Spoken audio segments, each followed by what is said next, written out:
Bagong, dalem. bener ngendikaning Paman Mancala.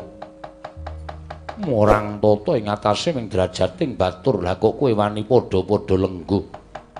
Jajar kelawan Kakang Mbok Wara Drupadi. Nyuwun pangapunten, kula menika namung sadermi ngayomi. Ing atase mung ngayomi marang bendaramu wae, lah kok kowe lungguhmu jejer kelawan Prameswari Ngamarta. Kula mboten nyuwun ning gandeng Dewi Wara Drupadi sing kepareng dawuh kali kula supaya lenggah jejer, kula niku jare ya pekewo. Lah niki lho tangan kula isih abang-abang dijiwiti terus. Napa mboten nganyelke? Yen ngono kowe wis kurang ajar karo Kakang Mbok Wara Drupadi. Mboten kurang ajar. Kadanging pun Kakang Yayi Janaka sing gedhe pangapuramu ya Dimas. Kaya ngapa ta rasane ngatasé aku tininggal dening guru lakiku nganti tekan 3 candra suwene. Dene ana wong kang gelem ngayomi marang aku. Malah kepara kebeneran to Dimas aja ngruputke karo Bagong. Kakang Mbok, mestinipun boten kados mekaten lampanipun. Panjenengan menika Prameswari negari Ngamarta. Teka Bagong wantun nyala wetah dhateng jengandika lenggah jajar kados mekaten. Malah semunipun radi boten wonten ginggangipun antawisipun jengandikanipun lenggah kaliyan pun Bagong. Pancen aku ingkang njaluk supaya Bagong lungguh jejer kelawan aku ya nyatane bareng Bagong jejeri kelawan aku. Atiku krasa tentrem, atiku krasa ayem Yayi. Ngandel ora senengane kok maido arep rupane kaya ngene iki. Ning gedhe dayane Bagong bali ora. Ora. Lho, ora basa. Ora basa wae sampeyan nyatane ketone ajeng meri karo ketrimane uripe Bagong kok. Pokoke aku arep nang kene sak teruse, nek ora sak teruse ya sak timbule Ndara Puntadewa kula ajeng teng mriki ngayomi karo Dewi Wara Drupadi. Ladalah jagat Dewa Batur ya jagat pangestu ngoro. Terus semeno. Kula wonten maring kadhawuh Rama.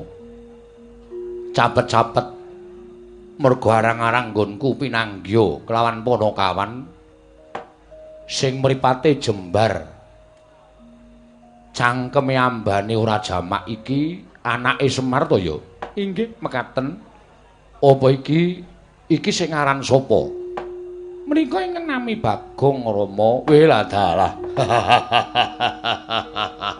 Lho, rung lucu kok wis guyu iki.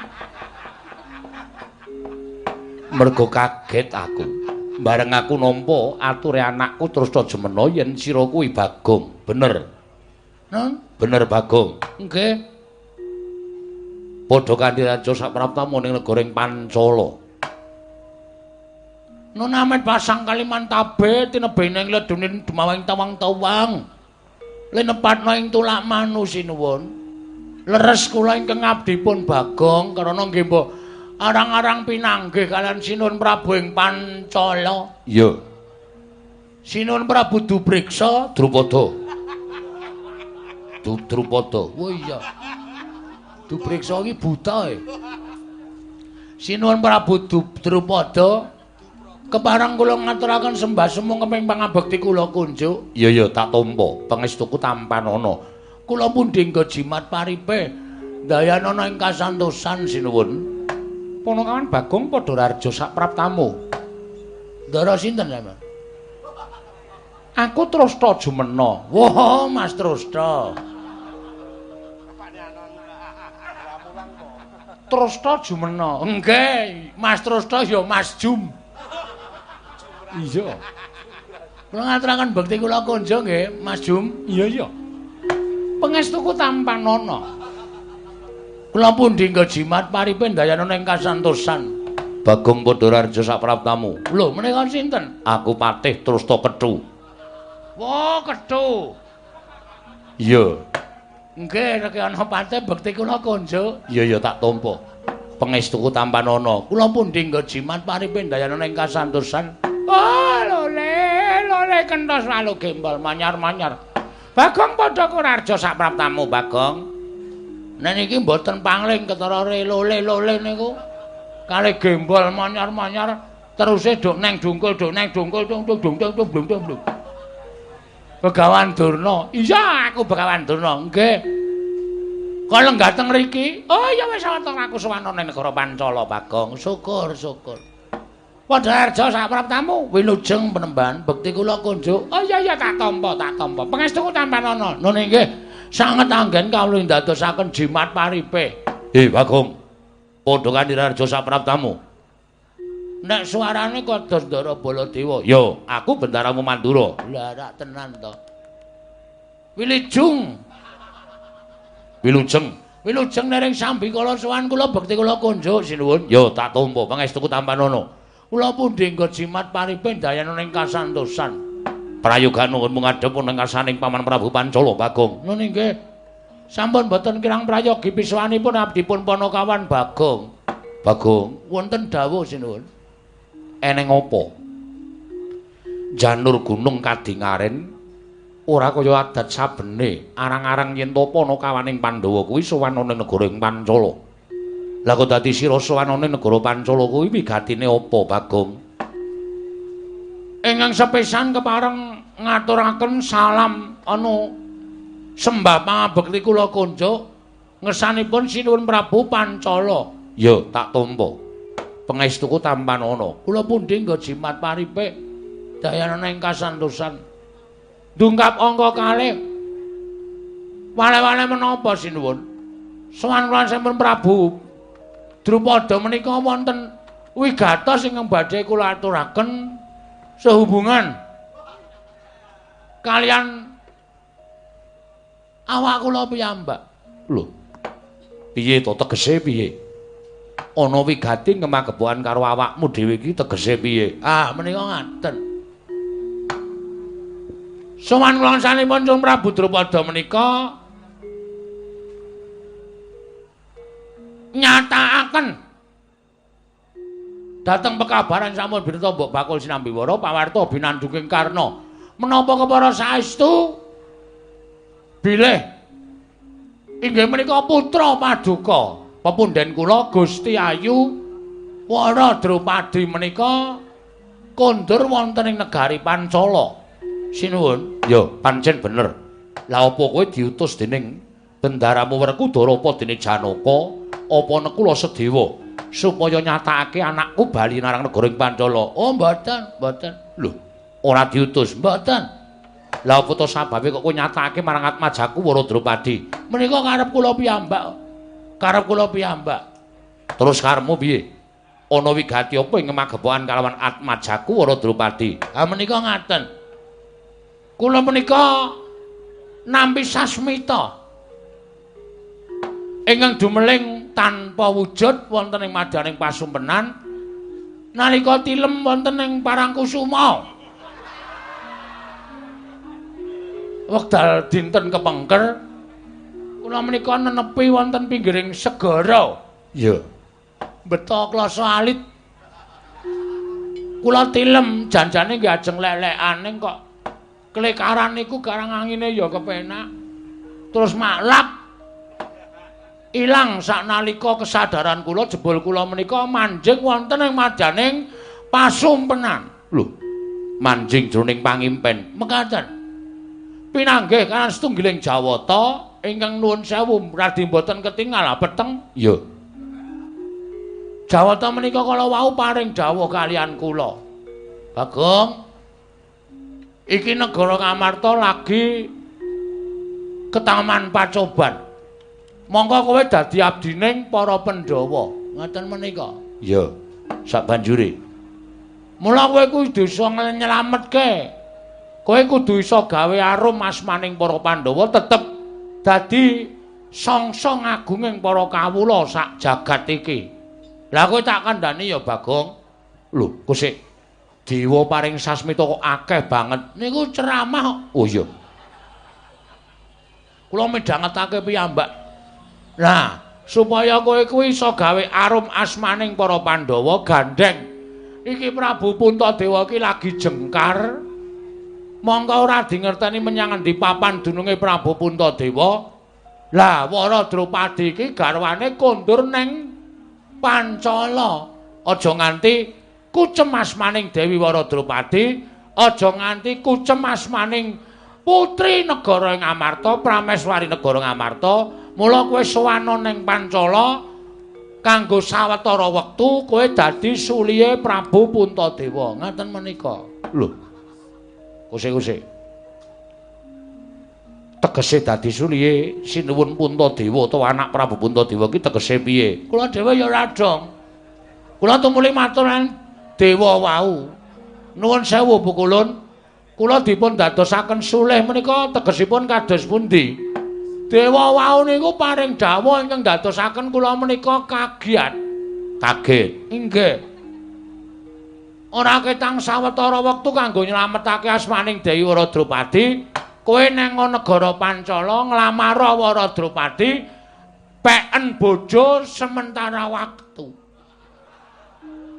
Kusik to. Ngepek bojo kok ming sedhela iki piye? Lha niku kulino nganten niku.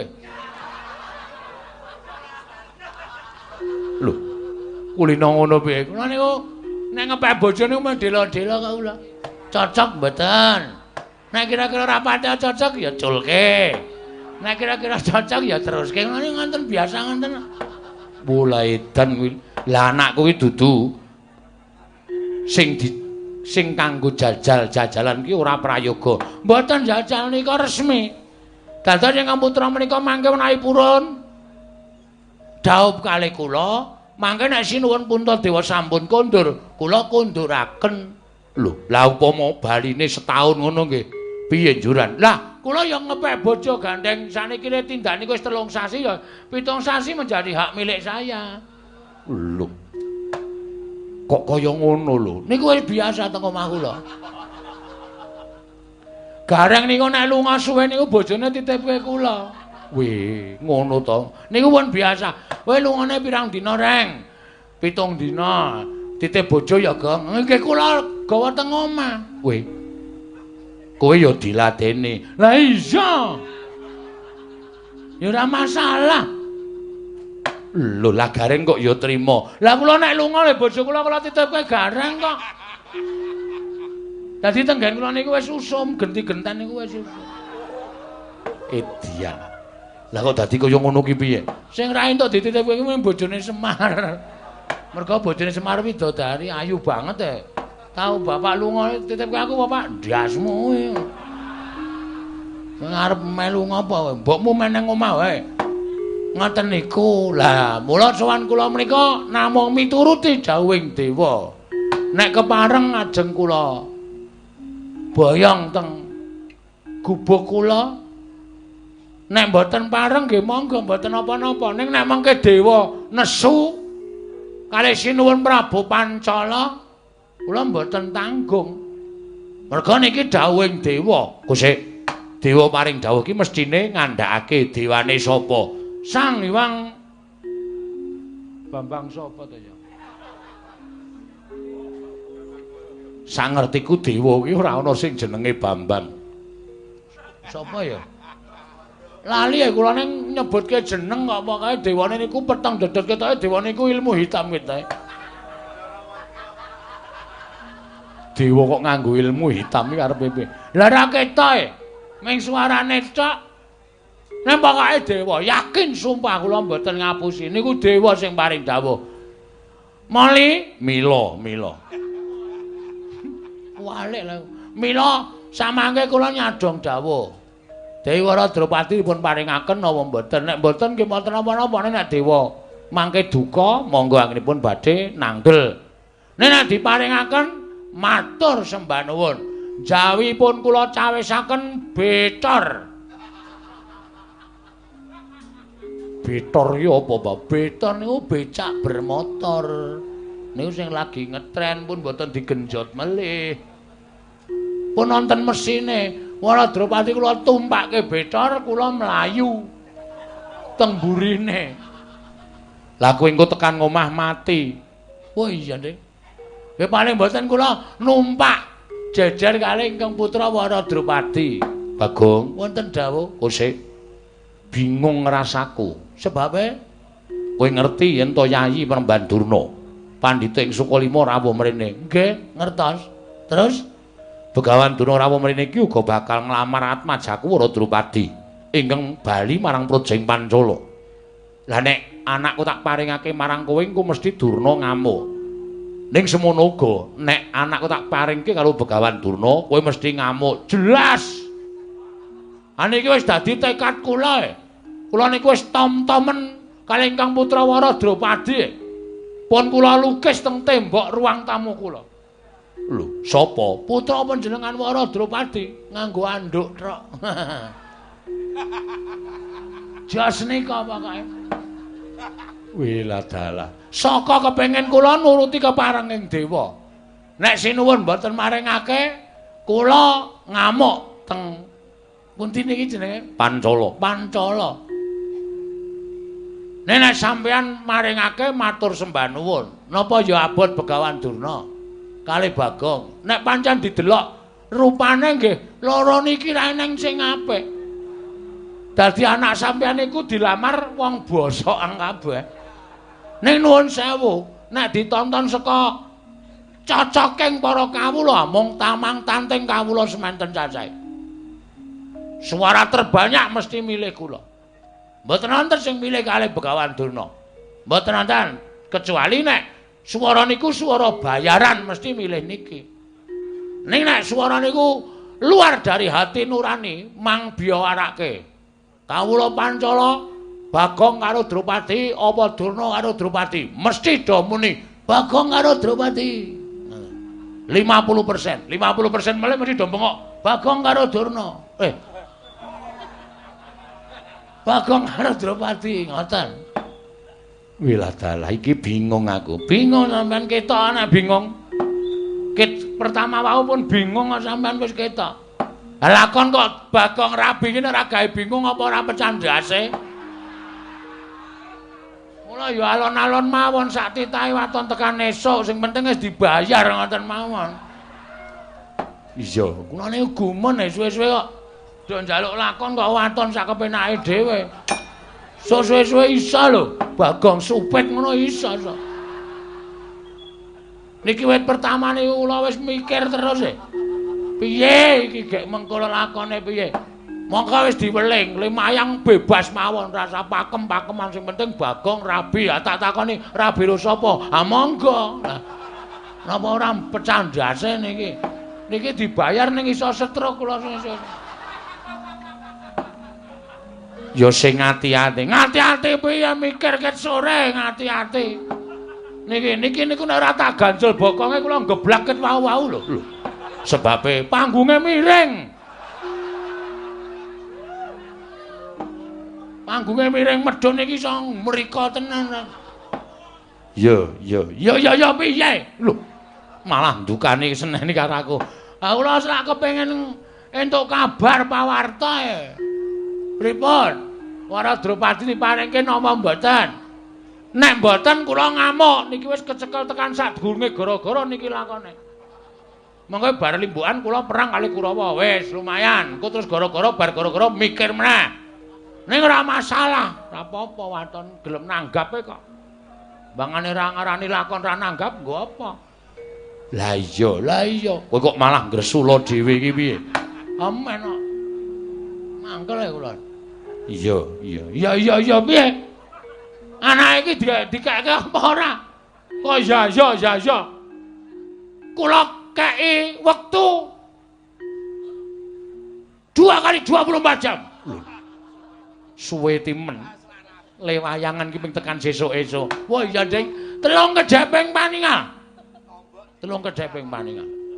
Nek sinuwun Drupada mboten paring dawuh Bagong, anakku tak keke Durna apa tak keke Bagong? Ora ujan ora kaul. Nan kula nesu tenan teng mriki.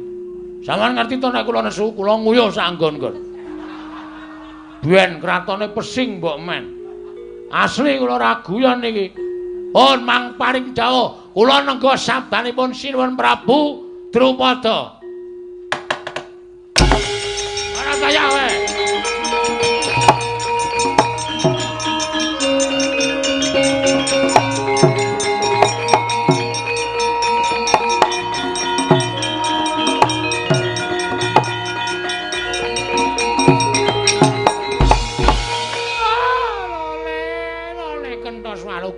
manyar duk ning dungkul wana dadyala salah sati wana. Lah kok dadi Bagong ucape kaya ngono karo Bagawan Durna. Kowe wani sekecap pendher sekecap karo Nata ing Pancala Prabu Drupada. Oh, anggep apa ing atase kowe derajate gedibal 17 wong arek nyala mripat. Ing atase kowe mung batur kok nglamar karo putra ratu ki ora ngilo karo githokmu, ora ngilo karo kahananmu kowe Bagong. Sik. Omong kok wonten mecotot. Mbah, kowe ngerti tresna ora? Kowe ngerti wong tresna ora? Jodoh ki ora perkara rupa. Ana tembangan gegarane wong akrami dudu bondo dudu rupa nanging ati pawitane luput pisan kena pisan. Luput pisan dipreksake. Dudu bondo dudu rupa mung ati pawitane. Mula wong arep rabi ki ukurane ora bondo ora rupa. Arep ndhe bondo akeh. Nek ora dikeparengake karo sing gawe urip dadi jodhone ora bakal iso kelakon. Arep rupane bagus, nek ora dijodohi karo sing gawe urip ora bakal kelakon. Ning nuwun sewu, arep rupane meng kaya ngene nek jodohi karo sing gawe urip kuwi 1000 dalane. Camkan itu. Ora sampe nae dhewe kowe. Oke, wong sing lanang elek, sing wedok ayu oke. Ana sing wedok elek, sing lanang ayu oke. Ana sing elek kabeh ya ngono. Ana sing lanang ayu, sing wedok bagus. Sing wedok ayu, sing lanang bagus. Kuwi ya pirang-pirang, bagus kabeh. Wedoke ayu kabeh ya pirang-pirang. Mula aja sok ngembe karo wong sing kedunungan katresnan. Terus saniki tak wale, sampeyan iku wong tuwa, wis duwe bojo, ha ta? Ora. Monggo bojo sampeyan lain daripada yang lain. Ora apa-apa ana bojo kok keleke papat. Nek ora bojone Begawan Durna tangel lamun. Oh, lah kok dadi kowe kok ngece karo Bagong. Sing duwe hak sawutuhe, sing duwe apa jenenge? Purbawasesa sawutuhe iki sinuwun Prabu Drupada, dudu sampeyan. Sampeyan karo iki padha-padha wong lamar. Ngenteni sabdaning Sinuwun Prabu Drupada. Diparingke apa ora nek diparingke matur sembah nuwun dene ora ya wis ora apa-apa. Ora usah dadak kowe ngunak-unake aku. Nek kowe arep ngunak-unake kowe terus arep ngopo? Terus arep ngopo aku tak takon, ngejak gelut. Bagong ora wedi. Bagong ki wong ora tau wedi. Aku wedine ki nek ora ana wong liwet. Aku gila tenan.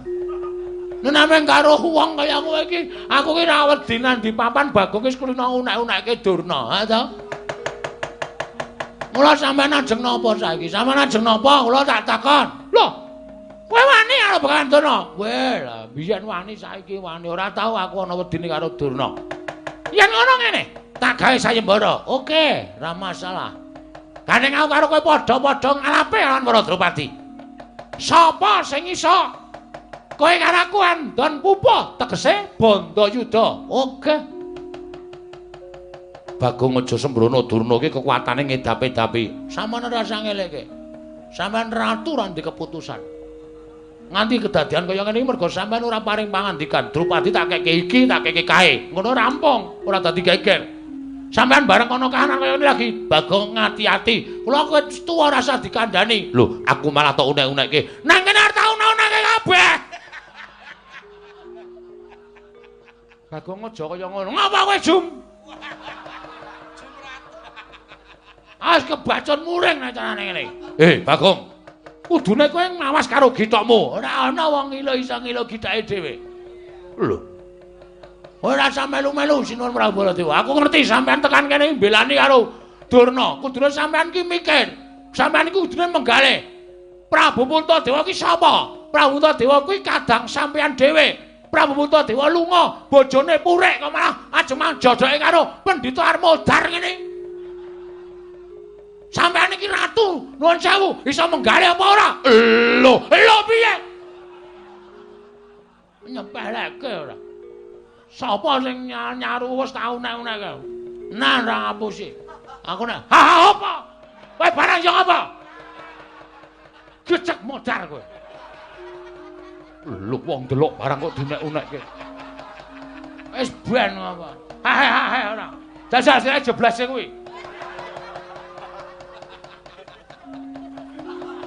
Nek ora ngene iki ora metu pangunek-uneke atiku. Ora, nek pancen wani metu jaba. Oh iya, oke. Metu jaba ya metu jaba. Ayo, neng lapangan utawa nang alun-alun negara Pandura ditemtoke. Kekuatane Bagong karo Begawan Durna iki menasa apa? Lakon legandang dening aku. Legandang jangan legandang. Caedan. Kae ora legandang ning gelandang. Begadang.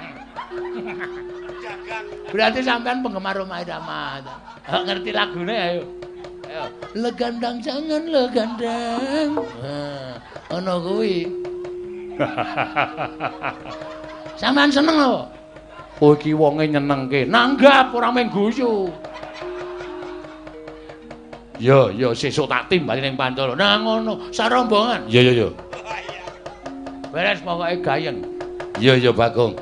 Nyuwun pamit lajeng gelut kalih Begawan Durna. Ya sing ati-ati. Begawan Durna sing ati-ati. Oh nggih Kakang Prabu Pancala ngestaken dawuh. Ayo metu njaba. Iya, wis kulino namung tatokke njaba. Aku wis ngerti kok iki nek ora metu njaba cilaka iki. Tanggung jawab iki. Mula terus gage-gagele. Nek ora ngono Jawa ya ngrekoso. Wis kono do metu njaba ndak malah gawe geger ana ning jroning Datraya. Ayo metu njaba Bagong. Ayo metu njaba ya metu njaba. Lho. Hop sik. Wong arep perang kok kaya uyon-uyon ta iki. Aku ra melu dodhokamu to, wah jan keparat tenan iki. Baleni ayo tantang-tantangan baleni. Oh iya. Yen ngono kowe uga ngarepake Waradrowati pancen kepara nyanda. Tak gawe sayembara Bagong. Apa sayembaramu? Sapa sing cilik iso gedheke, gedhe iso nyilikke? Aku iso. Aku cilik iso tak gedhekke, yakin. Nan kuwi. Sapa sing cilik gedhe iso ngukuli kadhetane Begawan Durna? Wenang boyong Waradrowati. Nek kowe kalah kowe bali. Waradrowati diboyongane Begawan Durna. Ayo, metu njaba legane ati. Ngono iki.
Semu surga srogol keladuk wani kurang geduga. Inggih Kanjeng Rama. Nanging tumrap aku apa kang dadi lagiane Panakawan kang aran Bagong iki mau pancen yo nglipur kelawan ati. Yen pancen ditonton saka babagan unggah-ungguh tata krama ya rada ninggal, nanging jroning ninggal tata krama lan unggah mau yen to dudu Bagong mesine ora bakal wangun. Ning nek Bagong kok dadilan wangune. Ngeten Kanjeng Rama.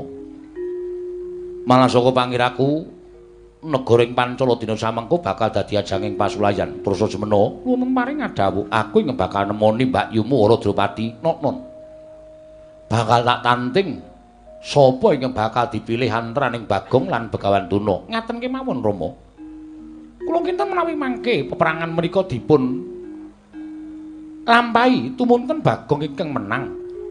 Saenipun Bagong direngkuh wonten negaring Pancala. Ngayomi dhateng Kakang Mbok Wara Drupadi semanten ugi menawi Bagong kawon inggih kajengipun wangsul dhateng wismanipun. Paman Premban Durna kalenggahaken wonten negaring Pancala ngayomi dhateng pun Kakang Mbok Wara Drupadi namung kemawon sampun ngantos dipun parengaken kaboyong wonten ing Puskalima. Oh ngono ya. Inggih.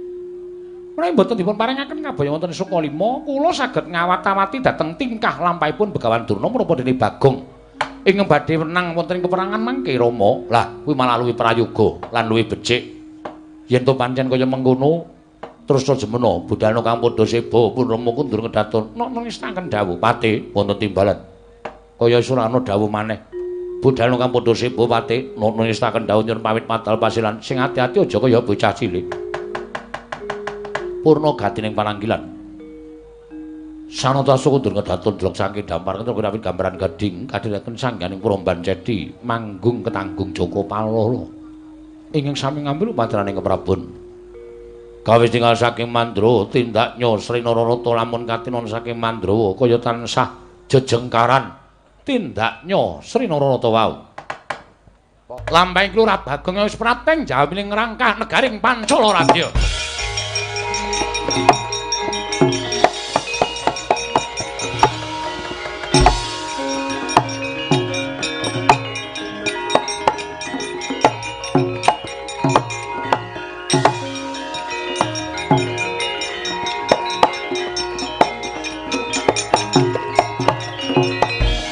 Bagong yen malegang-legong Panakawan ning para Pandhawa kladuk gecul kang mural ucul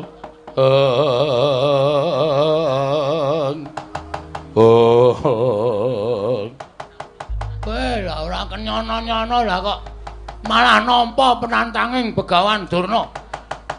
Durna tak bledhek kok dadi ngawe sangganing para Sata Kurawa. Apa dikira Bagong ijen kaya ngene ming wong loro saudon telu sauruman. Ora bakal wedi karo Kurawa. Sapa sing ketok? Apa dianggep aku iso nandingi Sata Kurawa? Ya aku nek ora ganti. Nek ora salin wujud satriya sing pengpengan perang wis ora gayeng perange karo Kurawa. Ya, tetanana, tandangana Bagong legane atiku.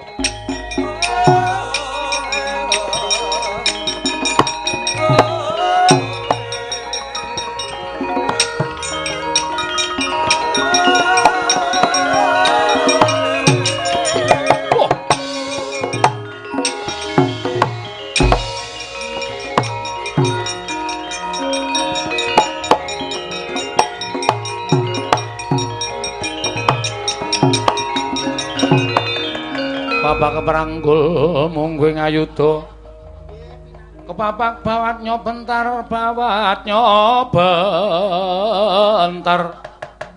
kepapak nyomungguing aloka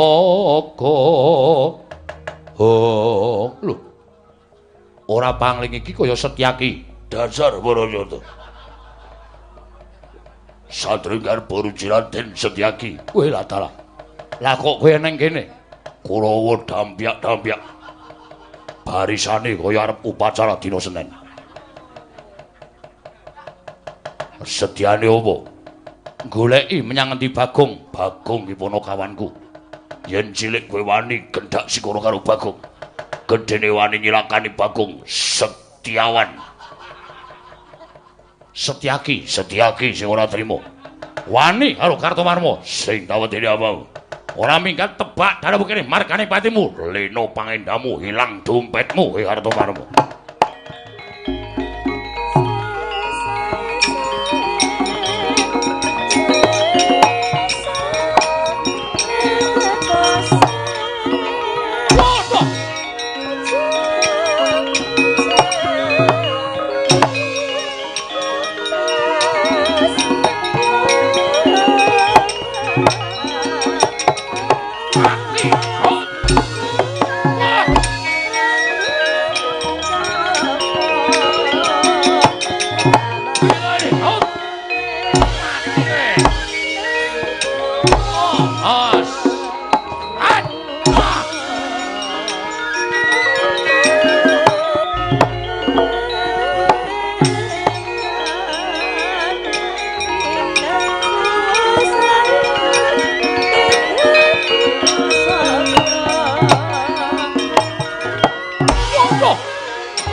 Dan Gatotkaca dasar Kebaranyata mati mati oh waduh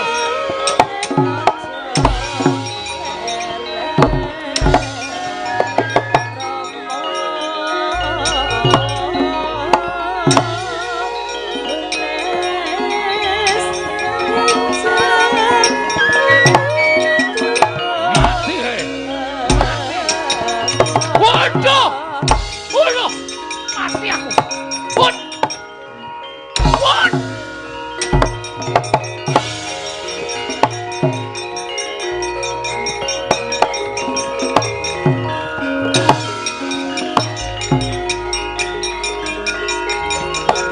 Hei, minggir.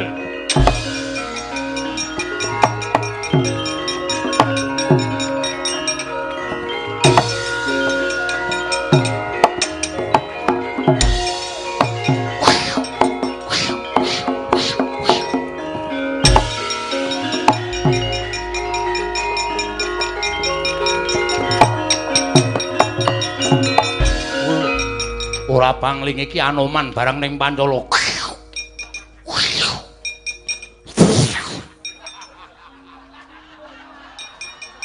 Wah, Anoman mere kok idune nganti muncrat-muncrat. Edian nguyuh barang. Endi Bagong? Kena kowe? Ketemu karo Bagong yen iso nglangkahi. Kuandane Sariman. Sariman aku Anoman mati dene aku pangkau tak ayone. Wah! Oh! Waduh, mati aku. Wah, iya. Wah! Wah! Oh! Syah!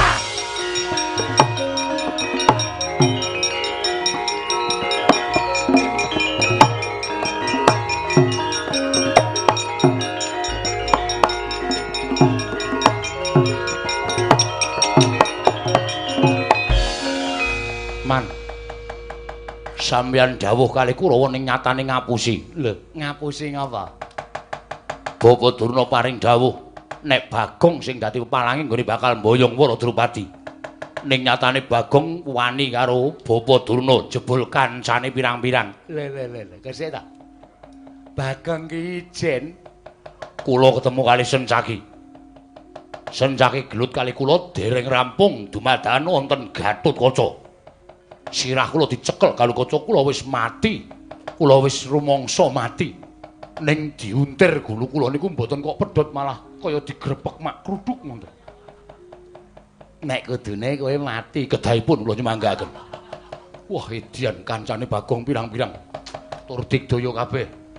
Man Anoman balang nggih tumut. Ngetok. Lah kok mak jundil kula semanggaken dur. Nun. Bagong kancane pirang-pirang sirnakno le. Nggih, saken dawuh.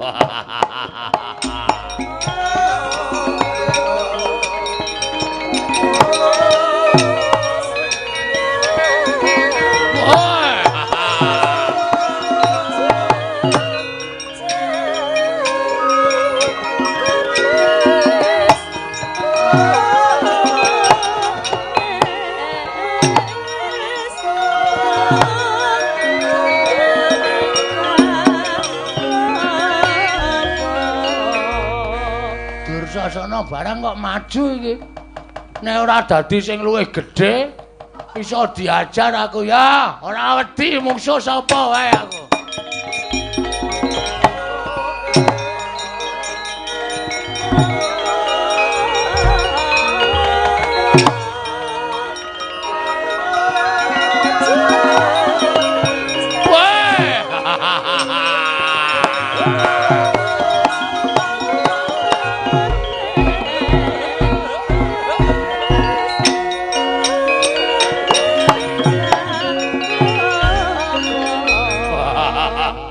Wiwit kapan kowe joget Werkudara? Wah, saboke ngerti gubuk asmara. Aku seneng joget. Wah, edan. Wah, Werkudara iki. Wah. Dasar Bronata. Wah, suaramu kok serak iki ngopo? Wah, kokean karaoke. Wah. Demit. Kakang Dursasana. Werkudara winti Bagong? Bagong iki padha kawanku. Sopo ya arep gedasi ora karo Bagong? Aku sing ora trima. Wah, omonganmu kaya wong mendem ngono. Iya, Ngek. Satriya kok iya, Ngek. Mati ning aku. Wah, idak mati kowe. Ya, kaya apa aku sing tekaning mati. Iya. Ayo. Ojan.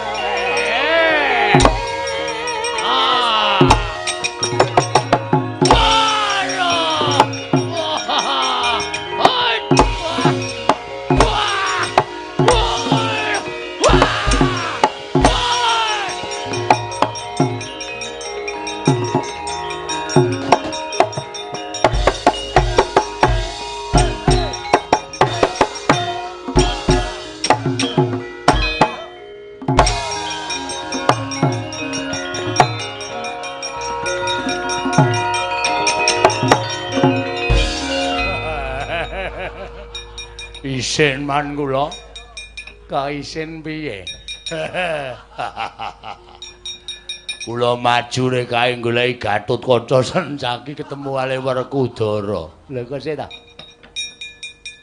Werkudara barang mrene iki ngapa? Kakangne iki lagi lunga kok tekan kene. Lha duka. Omongane kaya wong mendem nika. Disaruk-saruk ora karo-karuan.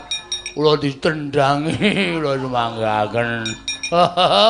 Mati kula. Ora mundur mawon isin. Kakang Penemban Durna. Pripun Mas? Bagong mboten isa disingkirke. Kula aturi majeng wonten ing pabalan. Tuh, Bagong.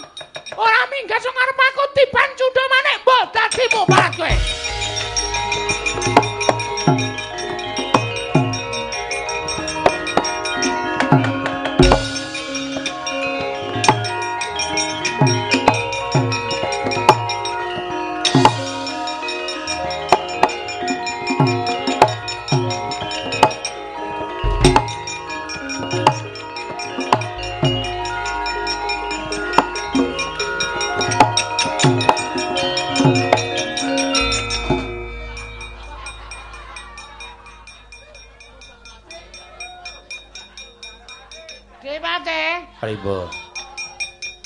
sampun mriki lho. Lah pripun? Isin kula. Oh iki pokal gawene sapa iki keparan karepe dhewe.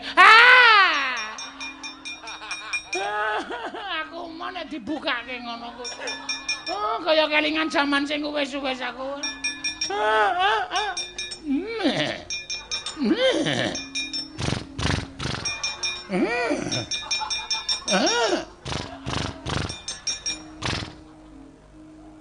Kok le jembing.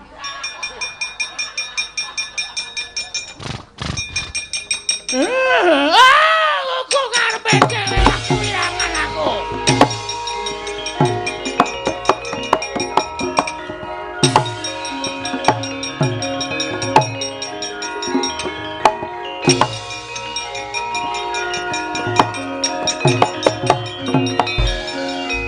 Bawa dulu tas pundi?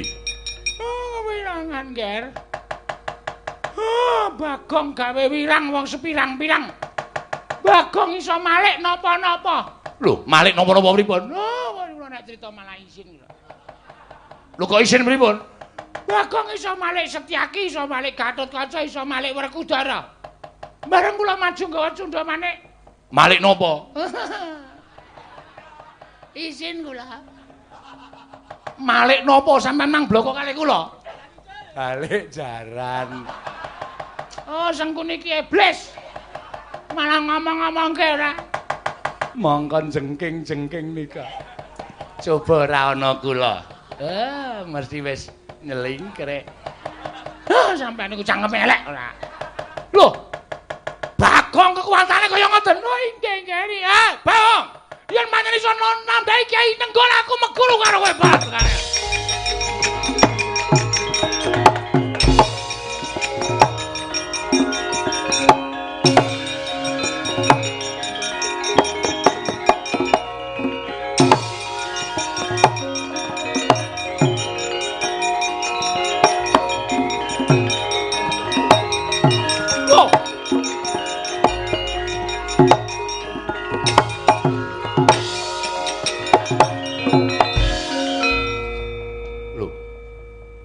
Lho iki ora pangling Yai Ndrawati. Kanggo Prabu. Kula aturi sareng sawetawis. Nimangsuk mana mangadil luwih ana sasminaning sun jagat wasisane Ngabathara. Kanggo Prabu. Kanggo Prabu Baladewa kula aturi sareng. Kula aturi nyiram mawi tirtaning Banyuwangi. Menawi Kanggo Prabu lajeng tumuli ngligo Kyai Nenggala menika mboten prayogi kedadosanipun. Asu iki Bagong iki. Iki Bagong menungso ora tatanan. Lah kok malih Ratu Ndrawati. Kanggo Prabu sampun paring pangandika ingkang mboten sadèrèng. Menika ingkang rayeng Ndrawati ya Prabu. Ingkang rayeng Ndrawati. Ndrawati dengkulmu mlocot. Dengkul panjenengan nggih mlocot. Edan iki piye to iki? Iki karepe piye? Kanggo Prabu menawi panjenengan ngginakaken senjata cakra, kula ugi mboten badhe wang-wang. Mboten badhe kekilapan, sarta kula mboten badhe ragu-ragu. Ngginakaken senjata Ceraka. Apa? Ceraka. Cakra. Nah, kados pangandika panjenengan. Sameneika Kyai Nenggala dipun du karo senjata cakra. Kowe tak tamani Nenggala mesti mati. Mboten saged kula mundi Sekar Kembang Setaman. Cangkeme kowe klirak-kliru ngono kok. Sekar Wijaya Kesuma menika dados panguripane wong sak bumi. Sinten ingkang sampun pejah menika dipun ungkuli Sekar Wijaya Kesuma menika sabet gesang malih. Ingkang sampun pejah dipun ungkuli Wijaya Kesuma saged gesang malih. Mila Wijaya Kesuma menika dipun suwun supados kinarya obat kuat. Kanggo Prabu. Kanggo Prabu. Panjenengan mboten atus monggo dipun puthaken iblis gelandang Nenggala legane ati wae.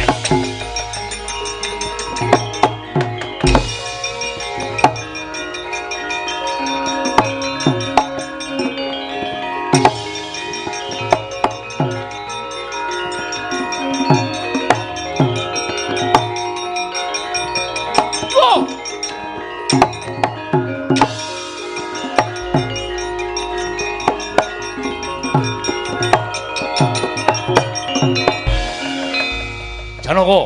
Wonten Dram. Janaka. Wonten Dram. Si Adi ngerti, Yai Prabu Kresna menyang endi? Prabu Kresna nembe dateng Indomaret. Edian. Iya aku kok digawe bingung karo lakon iki. Iki dudu Janaka iki. Iki dudu Janaka, ayo ngaku ae. Koko Prabu. Koko Prabu. Wingeng rai menjanaka. Koko Prabu Baladewa mlajar-mlajar wonten menapa? Aku golek Yai Prabu Kresna. Koko Prabu Ndrawati mboten dalem papan mriki. Koko Prabu. Nggih. Kula aturi nyiram tenang sabar. Menawi Koko Prabu mboten mangke. Koko Prabu mbanyan iki ardane kamsa Koko Prabu samriki Koko Prabu. Iki kok mengko kokak. Kokak Prabu karepe piye? Nek menjenengan badhe mulawan Bagong. Kuning mboten ten. Ora. Mboten terima nganti nampane.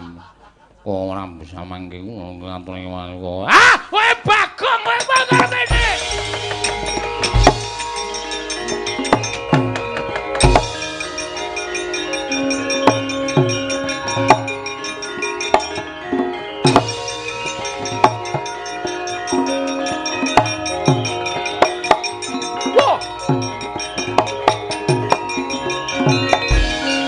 Pakde mlayu-mlayu napa Pakde? Pakde Mandura mlayu-mlayu nang ngopo Pakde? Nek pancen Pakde duwe krepetan kandha karo Antasena, aku sing bakal nglampahi Pakde. Anak kula nang Antasena. Aku anak kula nang Pakde.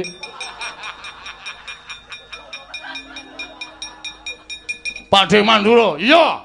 Pakde Bule, iya. Kowe ngerti Bagong ora? Sapa Pakde? Kowe ngerti Bagong apa ora? Pakde ngeloki Bagong kok. Kusik. Saiki omong sing suwe. Suwe. Lho, ora ngono. Omong sing akeh. Antasena, piye Pakde? Antasena saka endi? Kasatriyan. Kasatriyanmu ngendi? Pringgondani. Ngrandu Gumbala Pakde. Antasena kok kasatriyane Pringgondani iki gosok. Karo omahe dhewe ora apal iki. Pakde, omahku wis digusur, Pakde. Urung ding, Pakde. Kasatriyanku ngrandu Gumbala. Pakde goleki sapa? Goleki Budhe apa? Ora. Goleki Bagong. Bagong ora ana, Pakde. Kowe rasa ngapusi. Suaramu grok-grok kuwi Bagong. Kowe ora minggat nenggala dening aku. Aduh, Pakde, aku tak mlayu, Pakde.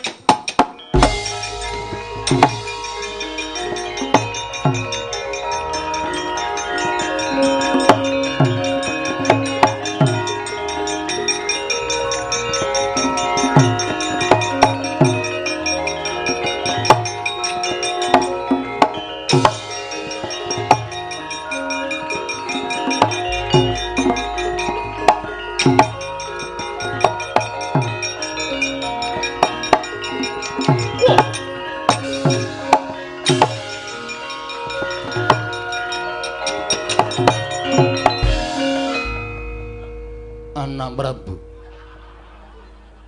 Kula suwun kanthi sanget kula aturi nyiram mawi tirtaning kesabaran. Sedaya perkawis menika mboten badhe paripurna menawi namung kinarya gejegan anak Prabu tiyang agung. Paman Prabu Pancala kula nyuwun pangapunten sak kalangkung kathah mboten dados menapa nggih. Namung kula kanthi sanget kula suwun kula sampun panggihan kan anak kula pun Wara Drupadi. Paman wonten dawuh. Kados menika wartosipun. Yai Wara Drupadi sagang ladosi bapa Panembanduna menapa mboten? Kula sampun nanting dhateng anak kula pun Wara Trikandi, anu Wara Drupadi. Supados badhe ngladosi kalian kadang kula tunggal guru duk nalika wonten SD Negeri Impres.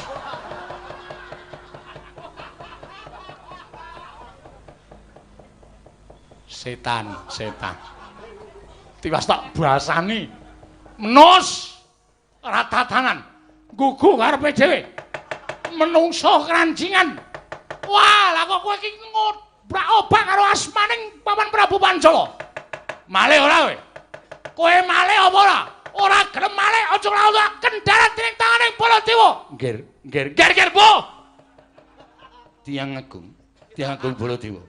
Menawi panjenenganipun Tiyang Agung Mandura menika mboten kersa angendhak dhateng kamurkanipun, menapa badhe kula wadulaken dhateng tiyang listrik. Ya, ra tenan to. Lah, ra tenan kowe pake. Ayo, pokoke entekke wayange.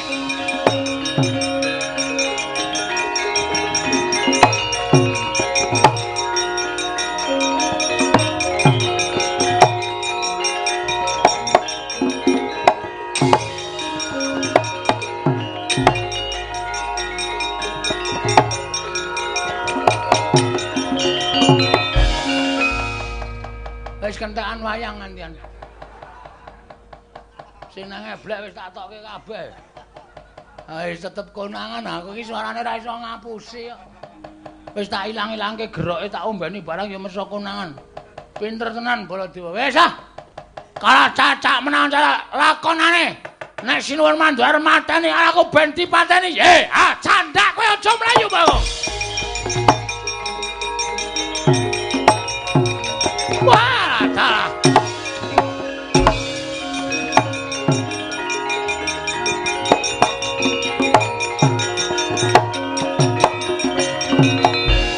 Candak. Kecandak kowe saiki. Bar mlayu nang ndi?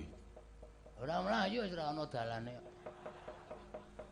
Ayo saiki kowe manut ora? Manut pripun? Kowe bali. Nyaketen niku bali. Yo. Wis ra ana ojek. Ngrekoso kula le mulih. Bali ora? Mboten ajeng wangsul. Wani karo Baladewa. Mboten ajeng wantun. Nek ora wani bali. Mboten ajeng wangsul. Tegese wani karo Baladewa? Mboten ajeng wantun. Kowe iki jane piye to? Ya ngene iki asline. Wah, setan alas. Bagong, nun. Aku wis ditanggungke karo Yai Prabu Duryudana supaya iso kelakon mboyong Waradrupadi dikaro dening Bapak Pandurna. Ning nganti aku gagal mboyong Yai Waradrupadi, aku bakal napa duka saka Yai Prabu Duryudana. Mula aku tetep kudu mentala karo kowe. Terus kowe bali ora? Mboten. Tetep ajeng garwa Dewi Waradrupadi. Ora ngilu karo gedhokmu. Pun ta. Tresna niku mboten perkara bagus elek. Sapa ngerti kula mangke ketemu Waradrupadi purun kali kula. Lho, sapa ngerti? Nek ngono ora gelem minggat sing ngarepe Baladewa. Mboten. Glandang nenggala mbuh dadimu kowe ponakan Bagong.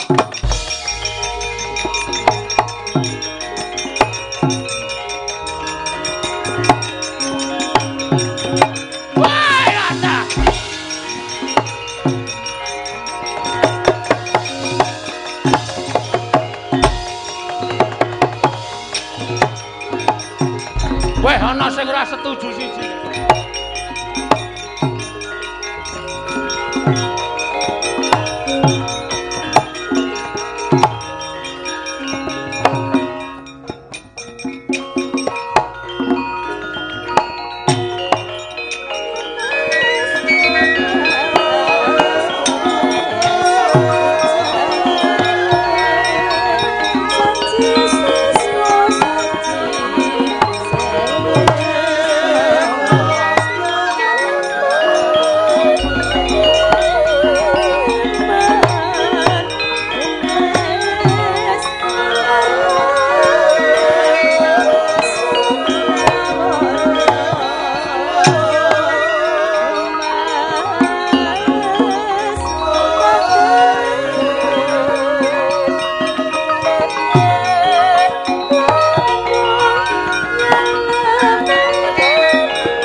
Ngrembek marwa sing sang katriga mulung.